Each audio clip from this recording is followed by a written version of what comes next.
પોરબંદરના નરસણ ટેકરી વિસ્તારમાં હાઈવે ઓથોરિટી દ્વારા રેકડી કેબિન હટાવવાની કામગીરી શરૂ કરવામાં આવી છે, ત્યારે આ કામગીરીને લઈને કેબિન ધારકોએ રોષ વ્યક્ત કર્યો હતો। પોરબંદરના ખાપટ વિસ્તારમાં અને ભગવાન પરશુરામ માર્ગ પર દબાણ હટાવ ઝુંબેશ કરાઈ હતી। ત્યારબાદ હવે હાઈવે ઓથોરિટી દ્વારા નરસણ ટેકરી વિસ્તારમાં ફ્લાયઓવર બ્રિજ નીચેથી રેકડી અને કેબિન હટાવવાની કામગીરી શરૂ કરી છે। અહીં ગેરેજ અને ચાની કેબિન સહિતની કેબિનો દૂર કરવામાં આવી હતી। દૂર કરતા પૂર્વે અહીંના ધંધાર્થીઓને નોટિસ આપવામાં આવી હતી। ત્યારબાદ આજે કામગીરી કરવામાં આવી હતી। જોકે કેટલાક ધંધાર્થીઓએ એવું જણાવ્યું હતું કે તેમની કેબિન અહીં કોઈને નડતરરૂપ ન હતી, તેમ છતાં દૂર કરતા તેઓની રોજીરોટી છીનવાઈ ગઈ છે।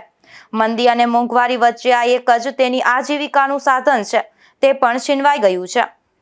કાંધાભાઈ કળસા, અમે અહીંયા 13 વર્ષથી સામે હતા, ત્યાંથી હવે રોડ ઉપર આવ્યા। 6 મહિના ખાલી અમારે બધું ગોઠવવાનું, પણ 6 મહિના થયા હતા રોડ પર નીચે ગટવે। હવે અમારે જવું ક્યાં? અમે નીતિથી અને મહેનતથી ધંધો કરીએ, અમને ધંધો કરવા નથી થતું।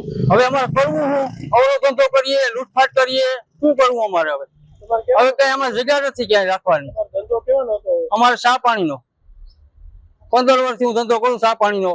હવે બીજું શું કરવું અમારે? આમાં મારા માથે અત્યારે 15 લાખની લોન છે, ક્યાંથી ભરવી મારે? હવે આ લોકો અગાઉ જાણ કરી કે ખાલી 2 નોટિસ આપે છે, કઈ બોલ્યા નથી કોઈ કે આ દિવસ કાઢવાની કઈ નહીં। ખાલી નોટિસ આપીને વ્યાજ હતા।